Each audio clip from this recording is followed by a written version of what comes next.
you today about intrinsic motivation. As I go through a lot of the training that I'm doing with a lot of my students, coaching the groups I work with, one thing is for certain. I'm finding more and more people's motivation is just being annihilated. Whether it be the possible, well, right now in Ontario, they say we're in the second wave of COVID coming through. Shippers not pulling the trigger, customers not wanting to move, or present customers not wanting to increase business. And then you have the big issue of everybody wanting more and trying to squeeze as much as possible into Q4. A lot of companies have lost business, not only us in transportation, but our customers have lost business as well, right? We look at credit. Credit is so much harder to come by now from a corporate perspective.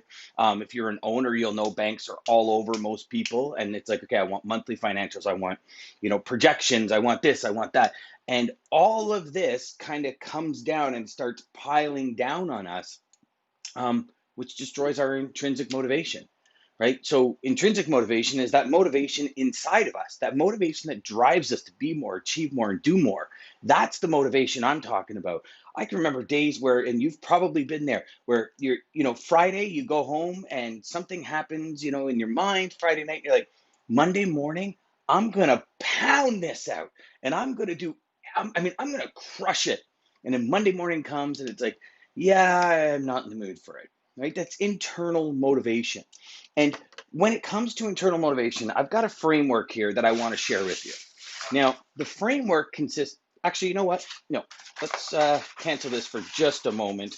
We're actually going to go a little bit further in depth with intrinsic motivation. So what I want you to think about here as we go through this, the next 10 minutes or so on the training, right, is right now, looks like my pen is dying here. This is you. Okay, so I just noticed you guys can't even see that. So let me change this up. I'll go blue. Okay, so this right now is you. Okay, now you want to get here, right? That's the goal, right? In order to get here, your motivation is going to be critical in how you do it, because you can have all the strategies, plans, tactics, frameworks like I'm going to give you in the world, but if you don't have the ability to build your bridge to get where you need to go. Now, for those of you that follow me, I talk a lot about the bridge that you got to build. If you guys don't have the ability to build that bridge, you're never going to succeed at what you're looking at doing. Okay, this bridge, the entire walk along this bridge is all based on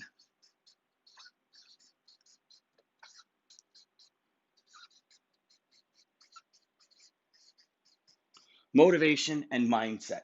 Really, if we look at how this all unfolds, like how we unpack this, one of my mentors said it best. He said, we must be bold, fierce, and unrelenting in chasing our dreams. And he followed that up with, however, so many of us with a heart of a lion live like mice. And we don't have that internal drive to get us to where we want to go, right? We want to be there. We really do. But we let these little roadblocks, sales calls, not getting a hold of anybody, getting told no, getting told I don't use brokers, getting told I'm set up, I'm good, I don't need anything. All of these things come into play. And that is where the EEM comes into play. So when we look at the EEM, I want you all to think of something here, right? For me, the understanding of motivation, if you will, is all about forward momentum.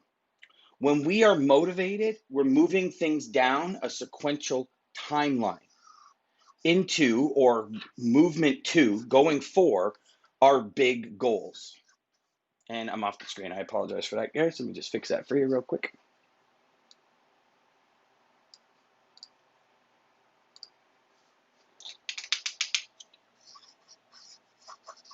Right?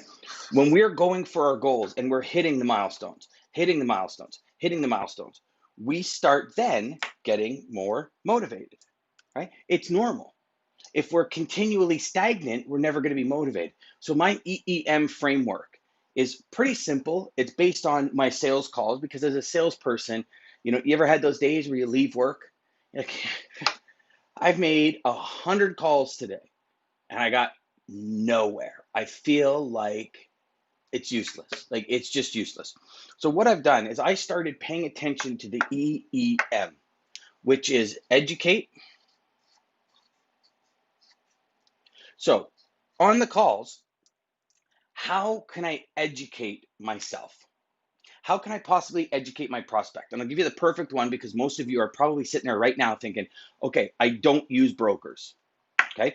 Every time I hear that, I don't use brokers, I would ask things like, well, Mr. Prospect, if you don't mind me asking, is this a personal decision or was this a corporate decision based on some issues or challenges that you might have had?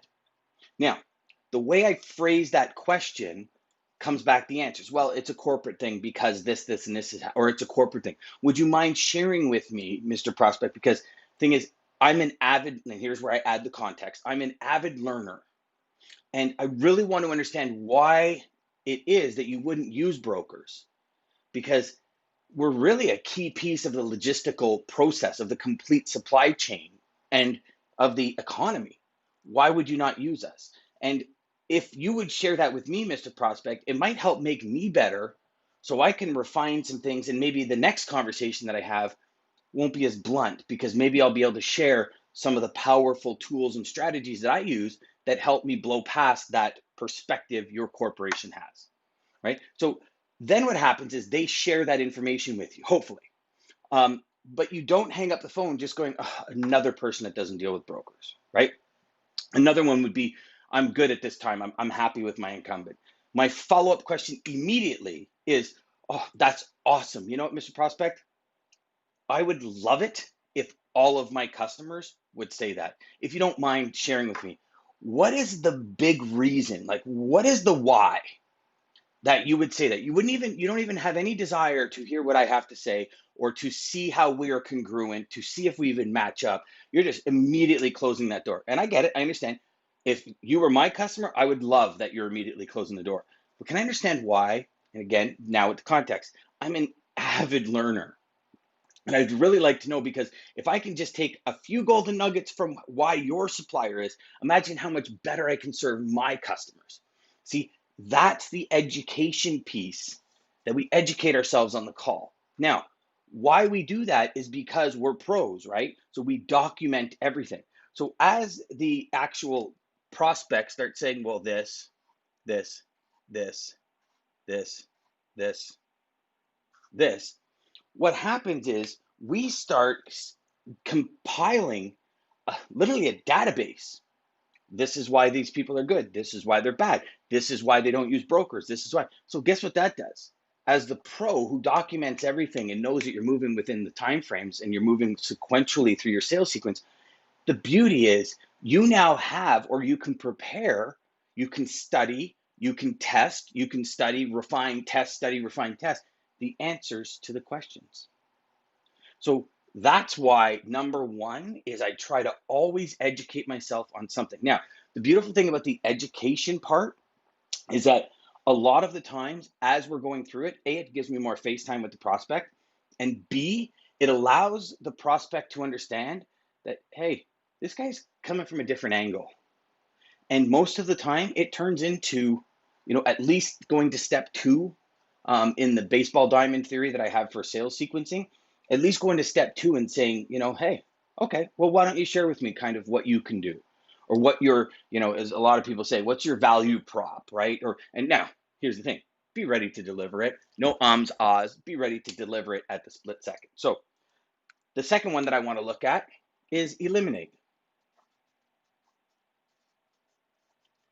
Okay, very simply put, here's the 3 reasons I don't do it. It's never going to happen. I really have no desire to speak to you. You have yourself a good day now. Okay, because a lot of the times when you try and educate, they might say, you know, Dan, you're like my 10th call today. And you know what? I've entertained these calls before, and the entertaining of these calls has ended up to be a waste of time. right? So think of it, like let's try and put ourselves in somebody else's shoes for a moment. And think of it like this. If you were the traffic manager and you had mandates and you had your bosses pressing down on your shoulders to achieve certain things and meet mandates and make things happen, and you've had the conversations with your suppliers, hey, how do we make this happen? How do we make that happen? How do we make that happen? And you continue to have these conversations. And then 10 times throughout the week, people are calling you, interrupting you. Now, a lot of you might say, you know what, Dan, don't answer the phone. And I agree with that. But let's just, move through this thought process with me for a minute. And they answer the phone and it goes nowhere. Or they answer the phone, the person says, yeah, I got the, typical, I got the best pricing on the planet. And they come in and they're nowhere close. Or I got the best pricing on the planet. Then he chooses to go with them to save a little bit of money because he's getting pressure on his head, and they completely mess up the entire program. Now what happens? It's complete egg in your prospect's face, right? So we got to think about this. Every time a prospect makes a decision, it's a very visual decision. It's not just a decision like I often say, you ever been sitting on the couch at like 2 o'clock in the morning and an infomercial comes on? The guy's like, yeah, this amazing pen writes upside down, it writes in water. And you're like, damn, I don't know, maybe I can write in water somewhere. And you kind of think to yourself, I'm gonna pull out my wallet and I'm gonna buy this upside down pen. Now, if you were to do that and buy that pen, now let's look at another situation. You're sitting with a bunch of buddies same time, and this comes out, the guy's like, yeah, this pen writes upside down, it writes in water. It is the most amazing thing. And you're thinking in your head, man, that's pretty cool. And your buddy goes, that is the stupidest thing I've ever heard. Whoever buys that is a complete friggin' idiot. Are you gonna pull out your wallet? Think about that for a second. So when we work with our customers and when we go to the procurement managers, logistics managers, transport managers, whatever the wording is, whatever the title is, whatever that is, it's irrelevant. When they say, I'm going to use Dan, and they switch things and I mess it up, it puts egg in their face. It ruins their image, their credibility, and their brand. So keep that in mind, okay? So number 2 is eliminate the prospect. If the prospect comes back and the conversation's going nowhere, I don't care how much business they have. Think to yourself, do I really want to do business with somebody like this? Like, here's the thing.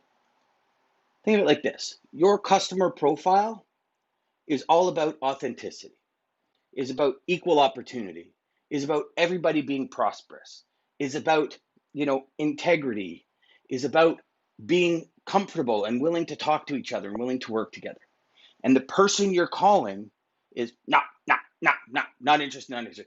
Do you really want to do business with that person long term? Like, there's a difference, right? There's short term and long term business. I'm talking long term because long term is really what everyone should be looking at. Short term customers come and go, and they typically take up way too much of your time for your ROI and lifestyle formula that I've shared many times in a bunch of lives. So if I can eliminate a prospect from my funnel, I'm golden. I'm like, perfect. That's room for me to put someone else to get in there, right? Mindset. That's room for me to put somebody else in there that's going to drive me to where I want to go, to help me get to my final destination right up here and to reach my goals. That's the key. And then the third one that we're going to talk about right here is the move forward. So the reason move forward is last is because EEM, if I educate the customer, I eliminate the fact that we can't do business together, so meaning we're going to do business together. Now what I got to do in that same call is I got to figure out, how do I set a goal for the next interaction? How do I move forward with this customer? So when we're talking about moving forward, I'm simply talking about, you know what, I'll do it up here because it'll be much easier for y'all. So what I'm talking about is your sales sequence as you're going through it, right? If you're on a cold call, obviously the objective is to get to this one. So if you're on a cold call and you're talking about lanes, you know, service standards, all that kind of stuff, what is the goal for the next call? So is the goal that you're going to have for the next call, are you going to then say to yourself, okay, well, you know what, Mr. Prospect, we talked about those lanes. What I'm going to do is I'm going to do some market research, because especially as we are now sitting here again, September 25th, the markets are just sporadic everywhere. Like you're talking California, it's insane. So if the customer's saying, yeah, I got 3 loads a week out of California, but you know what, I'm really interested in like kind of simplifying and streamlining my numbers, that's nothing you can agree to right now anyways. So what you may as well do is talk about market research, talk about how I can gather data for you and give you a full 360, 30,000 foot view of what you're looking at. And you know what, Mr. Prospect? If I get that to you by noon, say tomorrow, what about getting on a call, say Wednesday at 9 a.m.? Does that work for you? That's moving forward in your sales call. So the EEM framework has helped me. I can't tell you how many times. I can't tell you how many times I've been so frustrated. And I just said, you know what? I'm going to find out why. Why? You remember when we were kids? We just kept asking why? And until we were satisfied with the why, they kept asking. If any of you have children right now, it's the same thing. Understand why your prospects are saying that. Gather that information. Even if that call goes nowhere, you've eliminated them. You've already used the second E. Gather that information. Move forward and say to yourself, this information I'm going to use on the next person. You know what, Mr. Prospect? No, I'm fine. I'm very happy. You know what, Mr. Prospect? I hear you. I've had probably 5 people tell me, here's the top 5 answers. And I'd really like to know which one you fall under. Bang, bang, bang, bang, bang. Which one of those do you fall under? I fall under number 3. Okay. Here's what I say to the people with number 3. And then you go in because now you have the data compiled in order to move through that sequence to the next sequence. I hope that makes sense to you. If you have any questions on this at all, please feel free to email me at info@dandeegan, DANDEIGAN.com. Also, in this link, every Thursday, I do a live event next week, October 1st at 1 p.m. It's about the 3 secrets that really help me scale my business massively and very quickly. And I'm sharing those 3 secrets, about 45, 60-minute live event. You're more than welcome to register down below. More than welcome to check out my feed. More than welcome to follow me. Until next time, my friends, remember, go out there and make every call educational. And do me a favor, crush your sales. Talk to you later. Have a great weekend. Bye-bye.